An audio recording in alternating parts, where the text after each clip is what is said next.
6 to 9:30 on GB News. I'm Dan Wootton. Join me Monday to Thursday from 9 to 11 for the feistiest and most fun news debate on TV, where free speech reigns. I'll bring you a sharp take on the day's biggest stories, bombshell newsmaker interviews, and A-list guests. And I guarantee you, no spin, no bias, no censorship, and no reason to go to bed. That's Dan Wootton tonight, Monday to Thursdays from 9 on GB News.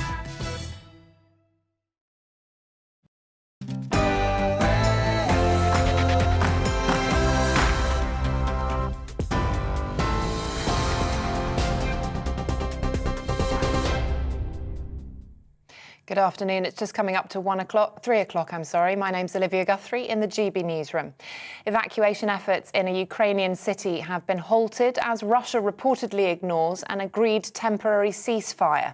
Authorities in Mariupol say fighting is taking place in the Zaporizhzhia region, which is where the humanitarian corridor ends. The UK Foreign Office has advised British nationals in Russia whose presence is not essential to consider leaving the country. Ukraine's Deputy Prime Minister Irina Vereshchuk says Russia is thwarting the evacuation plan by not observing the ceasefire. As you know, starting from 9 a.m, we had a preliminary agreement to create 2 humanitarian corridors in Volnovakha and Mariupol. I can confirm the fact that Russia violated the agreement in which the Red Cross was an intermediary. It did not fulfill undertaken duties and is shelling the town of Volnovakha. We call on the Russian side to stop shelling, restore ceasefire and allow columns to move along the humanitarian corridor so that children, women and elderly people can leave the towns. Russian President Vladimir Putin says Moscow would consider any third-party declaration of a no-fly zone over Ukraine as participation in the armed conflict. Speaking this afternoon, Putin said his country would view the intervention as a threat. It says Ukraine's President Volodymyr Zelensky pushed NATO to impose a no-fly zone over his country. But the alliance says the move, which would bar all unauthorised aircraft from flying over Ukraine, could provoke widespread war in Europe with Russia. The number of refugees fleeing the Russian invasion could rise to 1.5 million by the end of the weekend. That's according to the head of the UN Refugee Agency. Currently, the figure stands at 1.3 million. They added that despite the possibility of humanitarian corridors, the situation remains dire, with military action in many places across Ukraine. Speaking in Poland earlier, the US Secretary of State Antony Blinken has announced further support. Support the needs of Ukrainians in Poland and other countries. The Biden administration just requested to Congress $2.75 billion in humanitarian assistance. That's both to meet the need of vulnerable people and communities inside Ukraine, as well as to support refugee services, including here in Poland. Well, the Ministry of Defence here says the rate of Russian air and artillery strikes in Ukraine has slowed in the last 24 hours. An intelligence briefing from the MOD reports Ukraine continues to hold on to the cities Kharkiv, Cherniv and Mariupol. There's also been street fighting in Sumy, and authorities say it's highly likely all 4 cities are surrounded by Russian forces. Former NATO planner Philip Ingram told GB News Ukraine should brace itself for more Russian aggression. The Ukrainians are much smaller, weaker force on paper, but with a real resolve that shows the human element of it, are holding back the Russians. In military terms, they fixed them. The Russians haven't got the ability to maneuver, and they've stopped them achieving their objectives. The trouble is, historically, when the Russians don't get their objectives, they then start to go really nasty, and we're in for the long game. A Formula One team has sacked its Russian driver following the country's invasion of Ukraine. Nikita Mazepin's contract has been terminated by the American-owned team Haas. It says he will not race in Formula One this season. The team also ended its deal with Russian sponsor Uralkali, owned by Mr. Mazepin's father. Australian cricket star Shane Warne had been experiencing chest pains prior to his death in Thailand, according to police in the country. The 52-year-old also reportedly had a medical history of asthma and some heart issues. It's been announced the Great Southern Stand at Melbourne Cricket Ground is going to be named after the leg spinner, and Australian Prime Minister Scott Morrison has offered Mr Warne's family a state funeral. TV, online and DAB+ radio. This is GB News. We'll have more at the top of the next hour.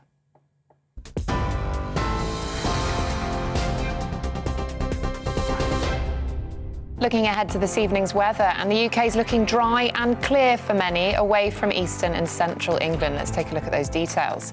Zooming into the southwest, and it will be a fine end to the day. It will turn chilly, though, once the sun goes down as skies remain clear. Moving east, and it will be a cloudy and damp evening across southeast England and East Anglia. Winds will be brisk, especially along the coast. We move back into the clear skies across Wales this evening, with just a little cloud across the hills and mountains. Far west of the Midlands will also see clear skies this evening, but elsewhere it will be rather cloudy. The cloud will be thick enough in places to give some rain. Northern England, however, will see a dry and fine evening, with any cloud and showers generally easing away. It will lead to a chilly start to the night, though with a frost quickly developing. There will be a few showers still in the north of Scotland. Otherwise, it will be dry and clear this evening, leading to a cold end to the day. It will also be chilly in Northern Ireland as the sunshine gives way to clear skies this evening. Winds will be light, leading to the odd fog patch forming. Overnight, we'll see the clearest and coldest weather in the north, whereas further south will be cloudier, but temperatures staying above freezing here. That's how the weather's shaping up overnight into tomorrow morning.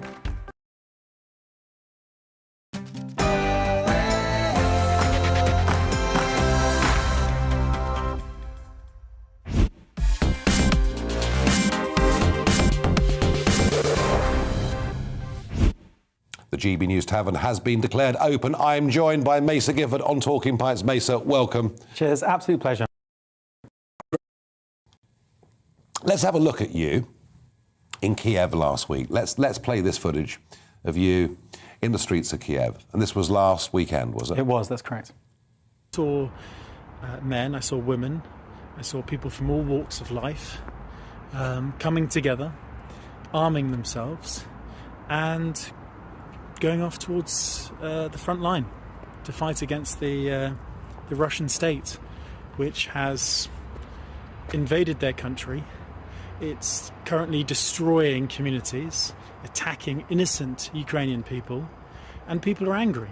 They're furious. They're the people who sweep the streets of Kiev. They're the people who cook your food. They're the ones who serve you your beer. They're all coming together, picking up guns and defending their country, and I respect that.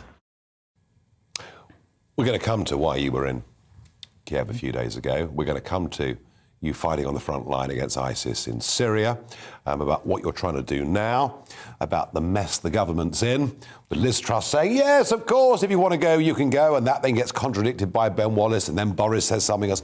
But who is Mesa Gifford? Who are you? What's your life been? Well, my life has been quite interesting, particularly of late. So my background is I worked in the City of London for a number of years. Before that, I actually worked as a human rights activist. I spent a lot of time with the MDC, the Movement for Democratic Change in Zimbabwe. I worked in the Congo for a number of different charities there, particularly pygmy charities. And I in 2009, fell into the city. But it wasn't something I was particularly passionate about.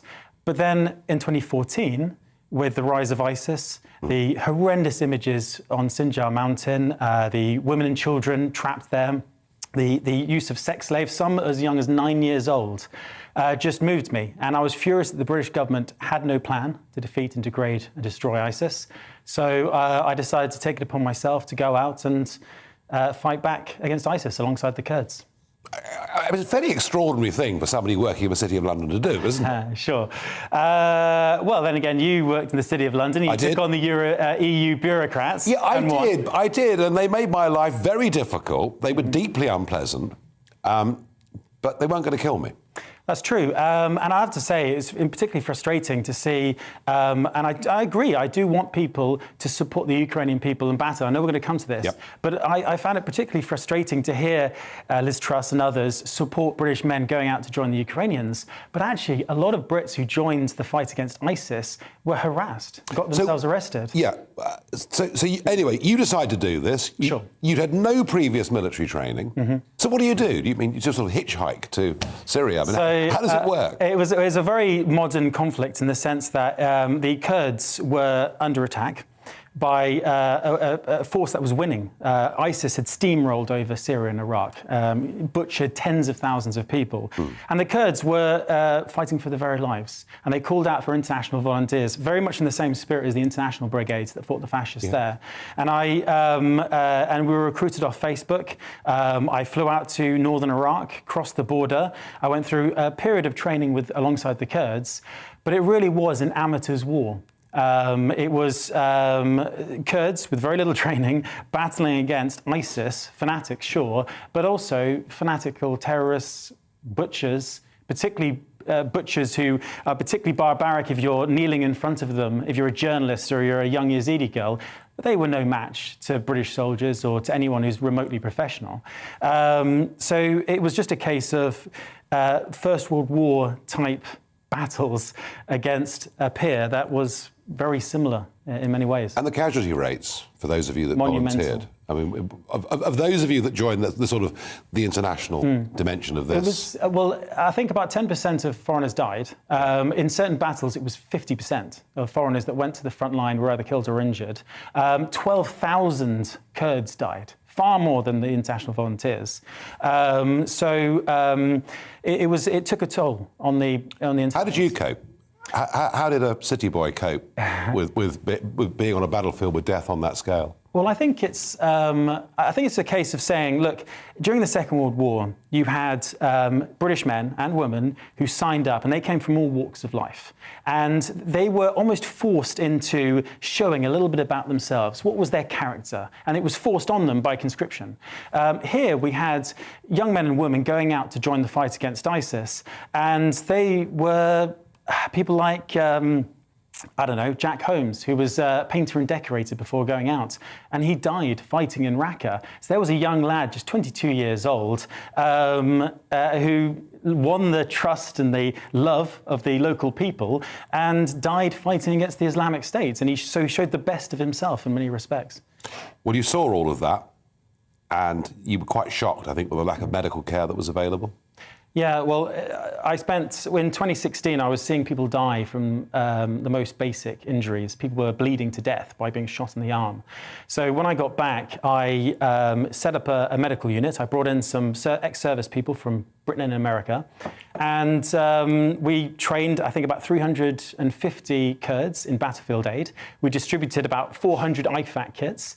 And we actually provided an ambulance service as well. And we ferried something like 900 casualties in a year back and forth between the front line and the hospitals. And that was all, it cost me about $5,000. I've got to say, where did the money come from? Well, I fundraised most of it. We got a lot of the equipment was provided by the Kurds. For example, we captured an old Assad ambulance, which I had repainted, redone up. I went to this American base, knocked on the door, and they gave me some equipment, oxygen. Very entrepreneurial stuff. It was, oh, absolutely. So, but it's at the end of the day, it shows you that if you're willing to push yourself, if you're willing to stand in solidarity with people, you can make a difference. And you can be anyone, an ordinary guy. And it doesn't have to be on the front line in Syria. It could be in any walk of life. Yeah, I hope there's a message there as well. Well, in a way, isn't that what we're seeing? And your report from the capital, and we've been talking for the last 2 nights to Adam Holloway, the Conservative MP, who's good guy. I know him well. I'm sure you do. I mean, there's no war zone Adam doesn't go to. No, absolutely, including Syria, actually. Of course. Yeah. But he was bearing witness yesterday to people. I mean, the sort of almost shades of 1914 and Kitchener and Your Country Wants You, and people are queuing up. They're making sure the families are going west to safety, and they're getting ready to fight, and they're prepared to take the risk of the ultimate sacrifice. There's something almost, I sense in the last 48 hours, what we've seen with the leadership of the Ukrainian president and with these people volunteering to go and fight against a hugely superior force in terms of numbers. I think people in this country are warming very, very strongly to this. Do you feel as strongly, do you personally feel as strongly about what Mr. Putin's forces are doing as you did about ISIS? Not necessarily. It's a very different kettle of fish in the sense that ISIS was a death cult. Yeah. These are the most vile people on the planet. And I think it was actually the clearest cut, in terms of a morality perspective, the clearest cut battle since the Second World War, since the fight against Nazism. So you saw it as good v evil? Oh, absolutely. And I think, and that may seem naive actually to some, but actually hopefully people will remember exactly what ISIS was at the time. The images of people being drowned in cages. Let's not even go there. There's most appalling crimes. So, but when it comes to Putin, he's also a fascist leader. He's rolled back, excuse me, on any notion of democracy in Russia. The new laws, the anti-LGBTQ laws that he's brought in. So he's a deeply unpleasant man. And on top of that, we've got Ukraine, which has suffered because of Russian influence over the last certainly 5 years. It's been a terrible war. 10,000 people have died. But Putin, at the end of the day, wants to force his will on the people of Ukraine, and Britain should not allow it. So I totally support anyone who wishes to go out and fight alongside this sovereign state. So what's your plan for this particular conflict? So my plan at the moment is I've been back for a very short period of time. This is the first time I've actually appeared on anyone's show. Well, no, thank you for coming. It's great to be here. I mean, I think the next step for me is to focus on building a website that will encourage, well, not encourage, but facilitate, because I don't want to encourage anyone, but at least facilitate anyone who's a former service person, anyone who's in the NHS, particularly trauma surgeons, engineers, that sort of stuff. If you've got any of the skills, and at the end of the day, there is some major capability gaps within the Ukrainian armed forces. If you've got the skills, why not apply if you wish to? So that's very much something that I've taken on, and hopefully that'll be up very soon. And do you think people will go? I do. People are already going. I mean, I have a very close friend, Aidan, who's already on the front line fighting. He fought with me in Syria. There are other British men who are also fighting on the front line as we speak. There are others who are going out. This is a very uncontroversial war in the sense that I think already you're seeing the British government and the British people rallying behind the Ukrainians. So, long may it continue, as far as I can see. No, well, I get the passion. Now, let's sort of head into sort of quite difficult territory here. You know, you're talking here about individuals who decide they want to go, and frankly, the government can't stop them. But when you got back from Syria, I mean, you were questioned under the Terrorism Act, weren't you? Oh, yeah, sure. This is the frustrating thing. I was quite frank with them in the sense that if you arrest me, if you put me on trial, put me in front of a jury, and I will take you to the cleaners. Because at the end of the day, about 10% of those that fought alongside ISIS and the jihadis ended up in court. So why on earth would you put Mesa Gifford, or indeed anyone who fought against ISIS, why would you arrest us in greater numbers? Why would you come after us when you've got so many bigger fish to fry, as it were? There are literally thousands of people of interest to the security services in the UK. And the Crown Prosecution Service, they have made some terrible mistakes in the past. And I've always said the same thing. Common sense is what this country needs. There are people with British passports who fought for ISIS freely walking the streets of this country, aren't there? Absolutely. Yeah, and even if you are successfully prosecuted, you can only get sort of 3-4 years in prison. Shamima Begum, for example, is likely to only receive just a few years in jail. There are people a lot nastier and more vicious than Shamima Begum. She's just the tip of the iceberg. For me, the reason I sort of campaigned so ferociously about of getting her back to the UK is that once you open that door, the floodgate is opened. Other people will use exactly the same excuses to make the same journey back to the United Kingdom. So at the end of the day, we have to put the British public first. We have to keep in mind our security services, which are already overstretched. And that's where people's focus should lie, not on... So I'm beginning to get the feeling here that we go from, you know, charity aid worker to the City of London to fighting on the front lines to doing what you're doing now as a facilitator. It sounds like politics is next for you, Mesa. I don't know. I sense it. I don't know if I can deal with a lot of the politicians, though. But you never know. I think what this country needs is a dose of common sense, is ordinary people. I've got quite a large social media following, and one thing I do like to see is particularly ex-service people running for Parliament. Adam Holloway is such a great guy, and it's very much people like him and others that I want to see in Parliament. So political question, Mesa. Sure. If we introduce the no-fly zone, that would, without a doubt, aid those who safely want to leave Ukraine to do so, but might risk direct jet-to-jet confrontation with Russian forces, which could lead to planes being shot down, which could lead effectively to us being in a state of war with Russia. Should we do it? I think it's too late for that. By the way, I'm not speaking now from I'm not speaking from the heart. I'm speaking from the head here. Yeah.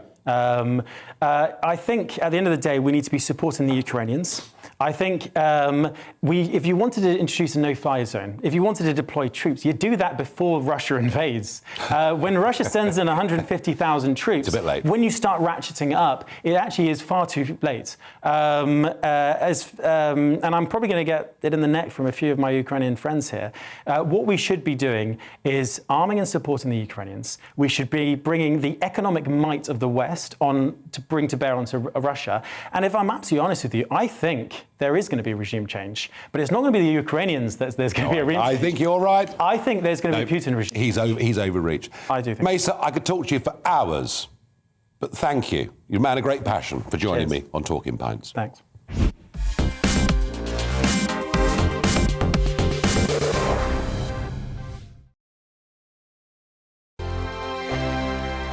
GB News is the UK's home of discussion and debate from all perspectives. To stay up to date on the latest stories, make sure that you subscribe to the GB News channel right here on YouTube. You can watch us live 24/7 across the whole world. You can also check out exclusive content and catch up on previous episodes of your favourite shows. Every day, we ask the questions that you'd ask, so why not add your voice to the conversation in the comments section? Don't forget to subscribe. We are GB News, Britain's news channel. Every night at 11 on GB News, we bring you the next day's stories the day before. Basically like time travel. If it's a big story, we'll cover it, guaranteed. But we'll also have some fun along the way. Big opinions, big laughs. Sometimes big hair.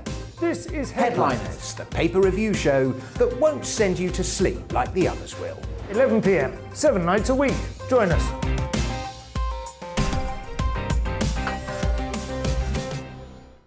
Hello there, I'm Eamon Holmes. And I'm Isabel Webster. And we hope you can join us for Breakfast with Eamon and Isabel. You make me laugh out loud, belly laugh. Is that important first thing in the morning? Yeah, absolutely. And there's me trying to be deadly serious. News is a serious business. Yeah, I have to rein you in sometimes. Well, it doesn't stop us laughing at it. It doesn't stop us having an opinion on what's going on. Yeah. And it certainly will not stop us reflecting what you think. Weekdays from 6 to 9:30 on GB News. I'm Dan Wootton. Join me Monday to Thursday from 9 to 11 for the feistiest and most fun news debate on TV, where free speech reigns. I'll bring you a sharp take on the day's biggest stories, bombshell newsmaker interviews, and A-list guests. And I guarantee you, no spin, no bias, no censorship, and no reason to go to bed. That's Dan Wootton Tonight, Monday to Thursdays from 9 on GB News. My name's Tom Harwood, and every weekday we bring you The Briefing live from 9:30 a.m. The stories, analysis, and live debate that you need to hear. Quite right, Tom, of course. Was this something that had been considered at all? Difficult to answer. Gas-guzzling helicopters circling. Noise is being made here. Joe Biden walking out. Thank you very much for joining us. Don't miss it. The Briefing with me, Tom Harwood, Monday to Friday, 9:30 a.m. on GB News. Join me, Gloria De Piero, Monday to Thursday at noon for The Briefing. We go to the parts of Parliament that you won't see elsewhere. Plus, there's exclusive interviews with MPs from all parties. But quite often, they paper over the real truth. Why does a working class lad like you join the Tories? That's a good question. Don't miss it, Monday to Thursdays at noon on GB News.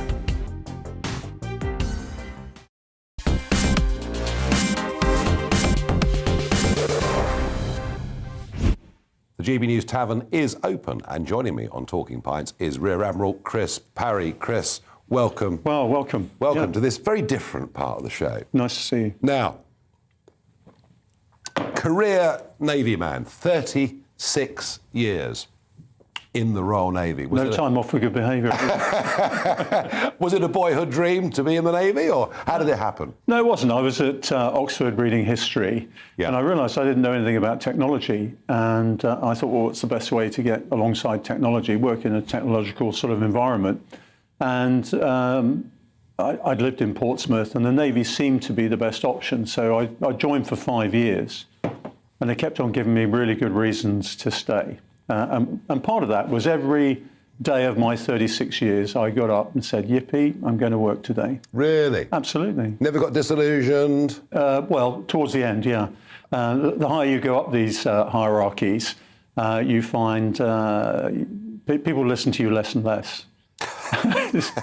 So the rear admiral that no one listens to, is that what you're saying? Well, no, I mean, you know, Nigel, I'm in strategic forecasting, and you know, dare I say it, I get a lot of it right. And when I was doing it for the Ministry of Defence, I was saying, look, this is what's going to happen in a few years' time. This is what's going to happen in 15 years' time. You're going to see the return of Russia. You're going to see the rise of China. Not interested. Short-termism is prevalent in all government departments, unfortunately. It's related to the electoral cycle. One of the things that I'm quite interested in right now, those who don't have to worry about elections normally are quite good at strategy. With the present exception, of course. Yeah, well, that's interesting. You see, that's right, isn't it? Because, I mean, clearly, the alternative to democracy is pretty unpalatable. But the problem with democracy is that, yes, it's about getting re-elected. Well, it's Churchill, isn't it? You know, democracy is not great, but it's better than everything else. Yeah. But the fact of life is... But for strategic planning, it's bad, isn't it? Yeah, but we need to marry somehow the strategic interests of the country alongside our democratic process. And I think we need to take some of the things out of, if you like, everyday electoral politics and say to a Royal Commission, and defence is one of them, energy, education, health, the really important things, and say, look, give it to a Royal Commission or a committee of the Privy Council, tell us what it needs to be for the next 25 years, and that should provide strategic guidance to our legislators, and they implement it and take it forward. But in the modern world, with all its sort of integration, all its complexity, we need to have a strategic process. Then when you've got, you know, the Navy that you were in, and we'd been through a very long period of peace. I mean, the Navy really hadn't been tested in battle conditions, and suddenly the Falklands War comes upon us. I mean, did we discover that the kit we had wasn't quite as good as we thought? You never go to war with the kit that you want. You have to improvise. You have to do all sorts of things. The big problem with the Falklands was, of course, we went up against an opponent we weren't expecting to fight. So we were geared against Russian capabilities, essentially high-flying, missile-armed aircraft. And, of course, in the Falklands, we had to face low-flying, sea-skimming Exocets, which we thought were going to be on our side. Well, they were manufactured by a so-called ally, weren't they? Well, indeed they were, yes. Just remind the audience who that was. Well, of course, yeah, they speak French, don't they? But the fact of life is that we made a mistake in the Falklands, and that was we were more afraid of Exocets than we should have been. No ship in the Falklands that fired decoys was actually hit by an Exocet. And we failed to notice that at the time, and we could have stood in the breach against them. Happily, they didn't have that many missiles. We managed to cut off the supply. But, you know, it was a tough little war. It was fought a long way away in very extreme weather conditions. You learn a lot about yourself, and it's good to do that. But you should never wish yourself in a war. No, sure. But we'll come back to that point about what we were prepared for, and we found something different. And rugby, Chris, big rugby man. Yep, rugby union. Love my rugby union. Love Wales. Love the Welsh rugby union. And I also support rugby league on the side as well, because my sailors and Marines used to play rugby league, and they're great. And Forces rugby, pretty competitive stuff, I would think. Very competitive, particularly between the Army and the Navy. And the rule generally is the Army wins at rugby union, the Navy wins at rugby league. Well, there you are, folks. You never knew that, did you? Now, you make that point, that there we were ready and equipped, and by the way, with a much bigger Royal Navy and bigger services across the board than we had. But we'd expected one potential bad outcome. We then had another bad outcome. And a month ago, if we'd sat here a month ago, and said, would we be in the Ukraine where we are? We both wouldn't have even known what the other was talking about.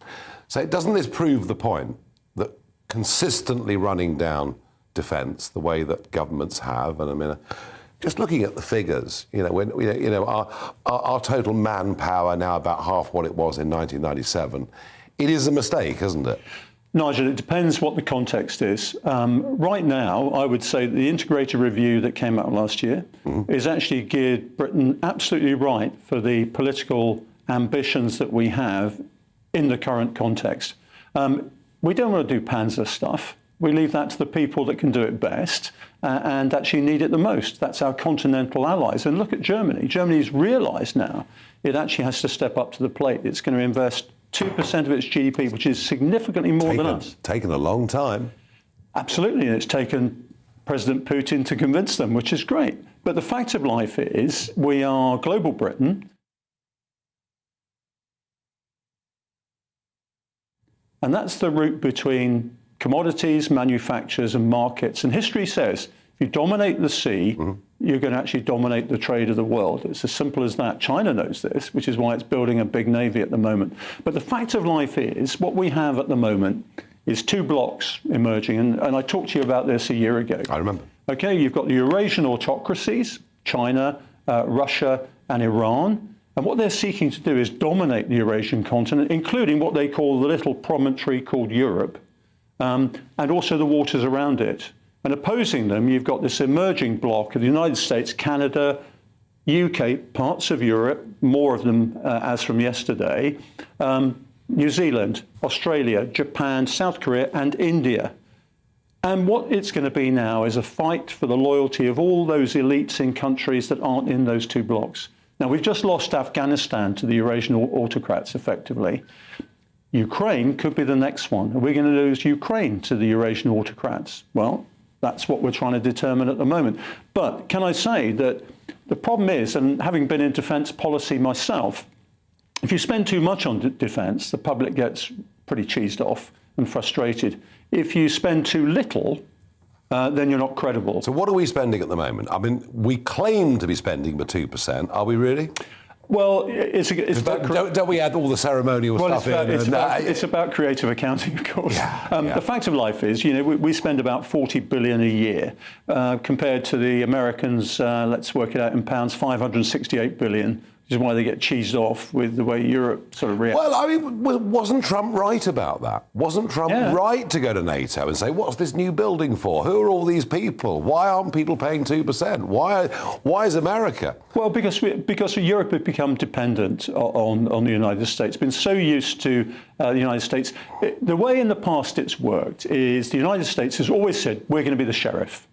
And if we have a problem, we'll create a posse and we'll hand out the deputy badges. We call it a coalition, and we go away and do it.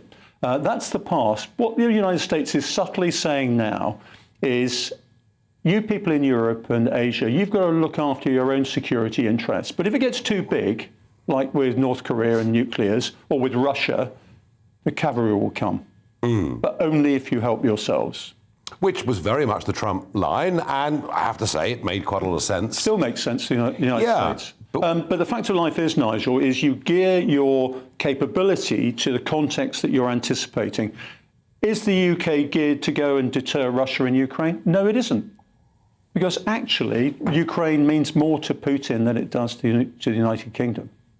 Well, ultimately, Ukraine means more to the Ukrainians by the looks of it. Absolutely, and so it should. And isn't it fascinating to see these young men volunteering, the women and children being encouraged to go to safety? That was us once.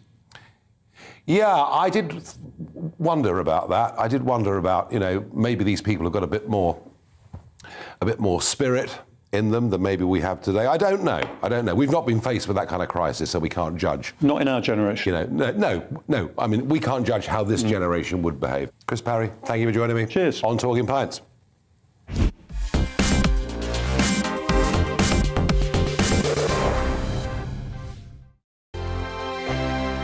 GB News is the UK's home of discussion and debate from all perspectives. To stay up to date on the latest stories, make sure that you subscribe to the GB News channel right here on YouTube. You can watch us live 24/7 across the whole world. You can also check out exclusive content and catch up on previous episodes of your favourite shows. Every day, we ask the questions that you'd ask, so why not add your voice to the conversation in the comments section? Don't forget to subscribe. We are GB News, Britain's news channel. Every night at 11 on GB News, we bring you the next day's stories the day before. Basically like time travel. If it's a big story, we'll cover it, guaranteed. But we'll also have some fun along the way. Big opinions, big laughs. Sometimes big hair. This is Headliners, the paper review show that won't send you to sleep like the others will. 11 p.m, 7 nights a week. Join us.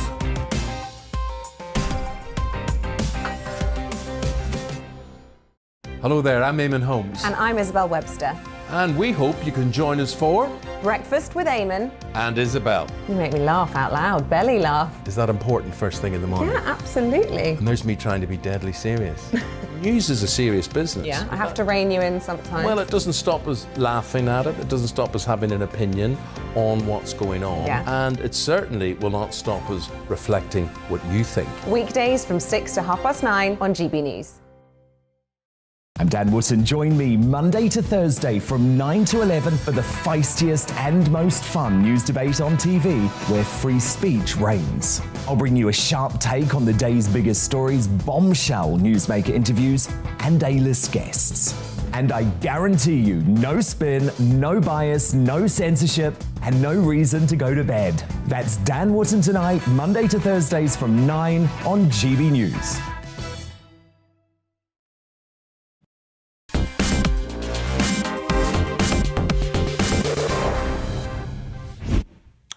The bell has rung, the GB News Tavern is open, and I'm joined by security specialist Will Geddes on Talking Pints. Will, welcome to the programme. Cheers, good sir. Thank you for the invite. Good to see you.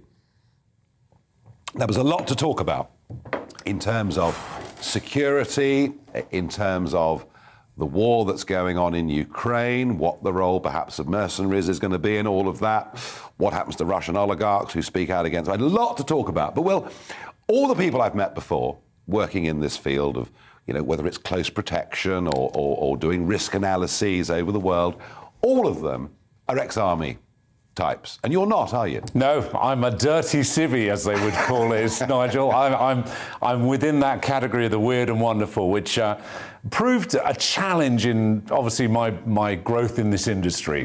Because, obviously, when I walked in the door of many of my clients, who are now, many of which are good friends, they would turn around and say, so, Will, which regiment were you in? Or which police force were you in? Yeah. And when you go, neither, they kind of got a startled gaze in their eyes and went, I don't know which box to put you in. So how do you get into this industry? How do you make a start if you haven't got that background? Well, I do mentor quite a few civilians who want to come into the industry, and there are an awful lot of civilians who don't have to necessarily have come from a military background, although depending on which end of the sector you are operating will depend on, obviously, the skill sets that you can either bring to the game straight away or you can develop, as I have over the years. So it's an interesting industry. It's made up of I would say that there's no one particular background which would necessarily precede someone else. I think if you have the right mindset, if you're willing to learn, you get on with other people, which I hope I do, then there's every good chance for you to develop. So, there are guys out there who are trying to get in. But for me, I came in as a close protection officer, as a bodyguard initially. That's how I started. I'd had a background in martial arts, and I set up a company in the UK after spending some time overseas, providing bodyguarding for basically personal protection, but also personal protection training, and worked with a number of big blue chip companies. And then from there, I had a very, very, very good mentor, one of the great and the good from B Squadron in 22 SAS. An amazing chap who was my mentor, very close friend, was very harsh and brutal on me, but taught me an awful lot about the industry. And then from there, as the business grew, got to know lots of other people. And I think one of the skills you have to have in this industry is to be a sponge and just literally draw as much information as you can. I think in life. Yeah, it's a good point. I think in life. It's why work from home was so objectionable, because particularly young people getting into any business, they learn from older people, they learn from experience, they absorb information. I hope those days are firmly behind us. Yes, me too. Well, I mean, in this country, it's interesting, isn't it? There are a lot more, rock stars, very well-known footballers, whatever it is, and I, of course, had it myself for many years and still have to be thoughtful about where I go and what I do. A lot more people now need some form, or feel they need some form of protection in this country. It's as if the barriers between us, the normal barriers, have been broken down, I think, by social media, and the chance of being accosted now is higher than it ever was. So that end of the industry, I guess, is booming. Well, it is, and I mean, I think it's right across the board, because even if you're not a celebrity, many people are engaging in social media. So, as you say, I remember when Twitter first came out, one of the biggest challenges was I remember getting calls from people in the public eye who'd say, Will, I have no idea how someone knew I was at this restaurant or I was at this location. Right. And they'd forgotten and didn't know at that time how to control their devices and their privacy and not give out their location unknowingly to obviously those that had a vested interest or were fixated people. And it doesn't have to be a celebrity in stalkers. It could be an aggrieved former partner or someone who is stalking that person because of an acrimonious business deal. So there are so many different ways that we've opened ourselves up. You're absolutely right, Nigel, in terms of our availability or potential access to other people. Yeah. I mean, clearly, I was somebody with a very controversial opinion. So controversial, it got a majority in a referendum, but hey. But it was, and yes, and you're in a restaurant and someone tweets that you're there. And if you're not on the ball, you can have a problem very, very quickly. And that's where you need to have somebody looking after you, checking social media and everything else. Before we go on to the international dimensions of this, which I suspect when we come to Ukraine, there's going to be a lot to talk about. What about the security of our kids in terms of what they see online, where they go? What can parents do to try and protect their children? Well, it really is a big issue. Yeah, I mean, without giving a cheap plug, I did write a book about it a couple of years ago. I know. I think fundamentally what we've got to understand, and I was talking to one of the schools, I do quite a bit of sort of talks to schools and particularly to little ones about, what they have to be aware of in terms of their growing digital footprint and the profile that they're projecting. And that, back in our day, Nigel, thankfully we lived in the time of 35mm and Instamatics, and, our childhood and our adolescence wasn't documented in the same way. Thank goodness. I know, absolutely. I think I'd be locked up today if that was the case. But I think for kids, they don't realise that, maybe an interview they go to in 10 years' time, their employer is going to look at their Facebook history, their Instagram history, their digital profile. And removing this stuff is really difficult, very, very, very hard. And people don't understand that the law actually doesn't work as well as one might imagine. And this right for privacy and removing things from Google, it's not that straightforward. So what I fundamentally say, and as I did to this school I was talking to today, is about parents really understanding that they can't use it for virtual nannying. They have to engage themselves in that child's digital life as much as they do in their real life. So if the child says, I'm talking to Jemima or Harry or Fred or whatever, in the same way as if they said, well, I'm going to go off and play with Harry, Jemima or Fred, they'd say, well, how do you know them? Do you know them from school or anything else? Don't just think because they're online, they don't necessarily pose as much of a threat, if not more of a threat. So it's about a parent talking with their child, having a constant dialogue, understanding what they're enjoying, what they're not enjoying, what frightens them, and understanding also in terms of content, what is seen can never be unseen. So don't venture out and look for that material. And we've had that, there was, I won't name him, but an England cricketer, plays his first test match, and it turns out years before, when he's a teenager, he's written something on social media that isn't very savoury. But very difficult to tell 13-year-olds. Yeah. That every picture you take with your friends, very, very hard, isn't it? It's almost impossible. I don't say entirely impossible, but it's almost impossible. But it's again down to trust. I think the other thing as well is teamwork with the child. And it's, I don't endorse putting spyware on your child's software, on their phones or on their iPads. Because if the child has that kind of either spyware or parental controls, they only see that as something to defeat and trying to overcome. So it's about saying to the child, look, I trust you with this device. But the one thing I always have to drum into parents, and they're the worst generally, and as the old saying goes, and this is probably an awful analogy, there's no such thing as a bad dog, only a bad owner. So I say to the parents, look, you're giving your child this device, and until such time as that child can pay for that device and the running of that device, it's a loaner. Yeah, I can see the complaints coming in now. Will Geddes, thank you for joining me. Thank you very much, Talking sir. Pints, great stuff. Cheers. Well, my next guest has been a war correspondent since 1965. He's written over 50 books. And let's see a clip of him reporting on the Angolan Civil War during the 1980s. When the engineers weren't certain of the security of a particular position, they employed their own means to find out where the danger still lurked. This Swapo camp was hit by the Parabats last night.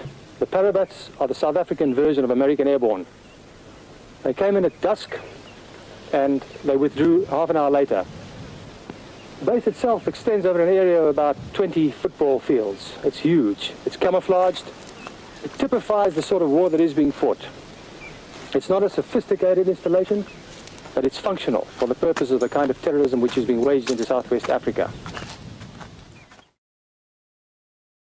Well, he's still war reporting, and he's joining me here on Talking Pints. Al, welcome to the programme. Thank you, man. Very good to see you. Now, what drives someone to want to become a war correspondent? What is it? Well, it's better than working. Well, yes, I suppose it is. But it's kind of a little bit dangerous, isn't it? You know, it's in the mind. Yes, I've been blown up a few times, quite a few times. I'm deaf in this ear. You've been shot? Shot at. As a matter of fact, yeah, you know, it's something that you live with. In Sierra Leone, I had a friend called Hawkeye, who's quite famous in television in America, and we used to compete with each other as to who could draw more fire. And I mean, it's plain stupid. But the number of narrow escapes is just unreal. You need a bit of luck, and I've had a hell of a lot of. I've been blown up very seriously twice. Once I was standing in the turret of a tank, and we detonated a Soviet anti-tank mine, and I went flying. If that had happened today, I'd be dead. But then I was much lighter, and I only broke my arm. The other time, we were under mortar attack, and I thought that the mortars were walking. We call it walking towards us. They fired them in salvos, and I opted out of the trench, and I ended up ahead of my own people, and I got blown up. You've done much of this embedded with regiments, embedded with private, more mercenaries. Today it's embedded. In those days it was casual. Right. So I would go to South Lebanon, and I'd go and see my old pal who ran the UN, and I'd say, how's it going? He'd say, okay, well, you're sleeping there, where do you want to go? And now I went back 2 years ago to South Lebanon, and it was a whole palaver to get into the place. It was a bad mistake. There, under those circumstances, with Hezbollah around, you can get yourself killed. Yeah, or taken hostage. Well, you know, very briefly, going down from Beirut to Nukura, which is the headquarters, the UN base, I had my own taxi. I hired a man, and we were stopped halfway down, and a guy got in, and he had asked for a lift, and I said, okay, to the driver, and he got in, and he turned around to me and said, where are you going, Mr. Venter? And I said, you know where I'm going, if you know my name. He said, yes. I said, he said, have you got the authority? I said, well, how the hell do you think I'm here? You know, I couldn't get through the roadblocks without them. I said, by the way, your English is pretty good. Where are you from? And he said, Kilburn. And if he's watching tonight, well then... I like that. But you've done all sorts of stuff with armies on the ground. You've also been in combat missions in the air as well. So you've seen war from all different perspectives and everything from the Congo to... I mean, you've been involved in so many of these conflicts, reported on these conflicts. Do you find it... Does it depress you that human nature is the way that it is? I don't have the time to think like that, and I'm not being blasé. I work very hard. I'm working on 4 books. I shouldn't be mentioning this because my publishers will probably watch, different publishers. And I work, I'm pretty at it, so I don't allow things to get to me. But I must confess, Ukraine has got to me because we're on the fringe. of a situation that is dominated by the two biggest leaders, major leaders in the world, and the one seems to be out of his mind with illusions of grandeur. You mean Putin has lost the rational function, in your opinion? Well, look what he's done. I mean, he's now threatening something. He's doing something that is never done in the Cold War. Neither side ever said, I am going to nuke you. He said it. And on the other side, we have a man that can't even give a proper State of the Union address in Washington he made 10 major blunders, the sort of blunders that had... I just played one a moment ago, but yes. I mean, the man is... Biden, bless his soul, but he shouldn't be there. I'm older than him. And you know, I'm ashamed. And I lived in America, so I have a personal interest in the situation. So we have Biden leading NATO, but not really leading NATO. I think Europe's taken over NATO for itself in a very effective way in this case. In terms of sanctions, yes, it has. Not in terms of military action, but I mean, it was interesting, wasn't it, that even Sweden, who stayed neutral in the 39-45 war, even Sweden have given some weapons. So when you go, I mean, we're on Ukraine. When you go and get involved in these conflicts, do you, in your own mind, say to yourself, I'm on this side or that side normally? Yes, you have to, because you're going to... I don't go with the bad guys. When I say bad guys, when I was with the Israeli forces, I went in with Arik Sharon into... we took Beirut. I identified with them because there were 99 rebel Islamic groups that were abducting people, that held them hostage for 5 years and things like that. So I could identify very easily. On this lot, Ukraine, the man has, of his own volition, done something that hasn't been done in Europe now since almost since I was born. And that's a hell of a long time ago. He is... What, you mean the invasion of a sovereign country? You know, this is now really, and it's not the first time he did it. He did it with Crimea, and he'll do it again if you don't stop him. This is Hitler all over again. Now, Crimea, of course, was Russian-speaking. And so was, by the way, Ukraine. And it was Russian. It was handed over by freedom by Khrushchev. Yeah, yeah. But culturally, the west of Ukraine clearly does not want to be with Russia, and of that there is no doubt. I mean, he hasn't actually said, I'll nuke you, but he's raised the stakes a bit, hasn't he, on the nuclear debate. So what happens now? I mean, give us your opinion. You know, we see a column of a 40-mile column, allegedly, of military vehicles that got to the outskirts of Kiev or Kyiv, however it's pronounced now. Yeah. That has sort of just not moved. I've been wondering why, and obviously NATO aren't involved, but I've been wondering why there've not been airstrikes on that column. This is the number one question. For God's sakes, they stuck on one lane behind each other for 15 miles. Yeah. This is the beauty of being able to retaliate, and they haven't. And on top of which, the Ukrainians seem to command the air. A very peculiar situation. So their planes have not been as active as one would have thought. They've got 10 times as many fighter jets as Ukraine. We would have expected them to be over there all the time. Yes. They are over, but not to the extent that you would.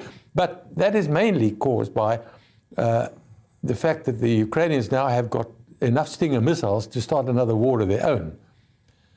Now, I'll tell you a very interesting thing here is the war in Mozambique has had some Ukrainian pilots. And when this fight went on about a year ago, the Ukrainian mercenaries were flying helicopters and gunships. And every time there was the ground fire, the jihadists, who were no great guns, but they were damn good with their weapons, they showed any resistance, the Ukrainians turned around and went back to base. They said it was too dangerous. And this underscores another angle. The Russians, as a fighting man, we know that in World War II, they were the bravest of the brave. This was an astonishing nation. And like the Americans, like the British, we wouldn't have survived had they not been as good as they were. But the Russian Wagner group, that is a mercenary group, which is linked, it's called Putin's private army, but it's the elite. They went into Mozambique were called in to sort these rebels out in 2019. They landed with helicopters, with infantry fighting vehicles and drones and you name it. They had everything. They lasted 4 months. And then they packed all their bags and they went home. So it's a different caliber of Russian soldier. Today, and the same happened, by the way, in Tripoli in Libya. They also had to give way there. So we have got today a situation where the Russian of today is not really the Russian of the old days. So, but can the Ukrainians, as I say, I've been surprised they haven't used their planes. I know they've lost a couple, but can the Ukrainians hold them? Is it possible? No, 99%. But up to this point, no, 99% no, in the long term. But he can't afford $15 billion a day, Putin, which is what the war is costing. And I'm quoting American sources on that one. Yeah. He has to finish this war in 10 days. He hasn't got the reserves because he's 600 billion reserves, half of them are overseas, and they've been seized. Yeah, no, that's a fair point. That's where the sanctions really do start to hit. Yeah. But now, you've been war reporting since 1965, but you're not retired, are you? I understand, it's rumoured you're thinking about going to Ukraine yourself. Yeah, I'm going on. You're going? Yeah, why not? Do you want to share with the audience your age? Well, I don't know.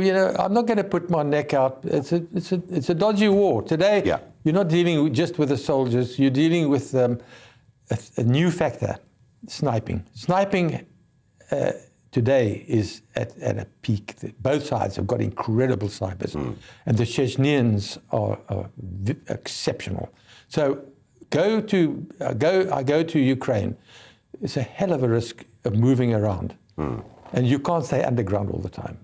Wow. So this is the factor that I weigh my odds up very carefully. I'm alive. I am told that I'm now the oldest war correspondent in the world. I think that's very believable. 83. That's very believable as a story. And when you're not off going to danger zones and reporting, deep sea diving is the abiding love and hobby, I'm told. That's my love. That's number one. That's number two love, because my music is I'm a classic fan, and I missed it badly with this plague that we dealt with. Yep. When I go down to the Indian Ocean, I dive. I like to dive with sharks. And we do of course. I mean, of course you do. But people have this impression that you don't dive with great whites, but you can dive with ordinary sharks as long as the water is clear and you can see what is around you. And if I'm diving with you, I look over your shoulder and you look over my shoulder, and that's the way it goes.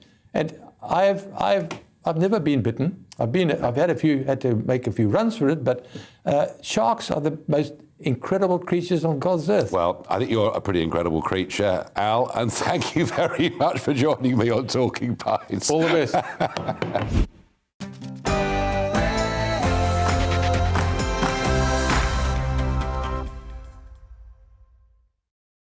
Looking ahead to this evening's weather, and the UK is looking dry and clear for many away from eastern and central England. Let's take a look at those details. Zooming into the southwest, and it will be a fine end to the day. It will turn chilly though once the sun goes down as skies remain clear. Moving east, and it will be a cloudy and damp evening across southeast England and East Anglia. Winds will be brisk, especially along the coast.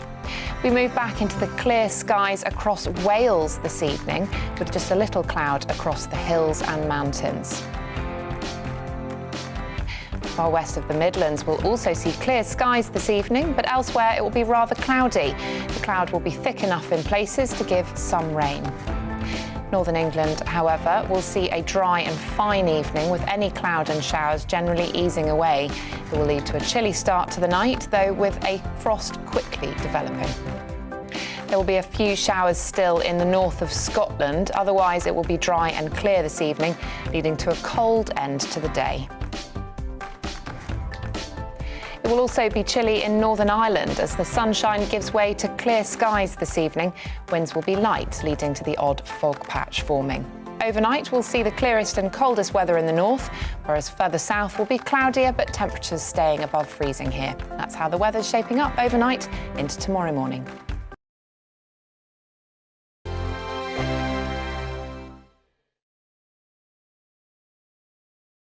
GB News is the UK's home of discussion and debate from all perspectives. To stay up to date on the latest stories, make sure that you subscribe to the GB News channel right here on YouTube. You can watch us live 24/7 across the whole world. You can also check out exclusive content and catch up on previous episodes of your favourite shows.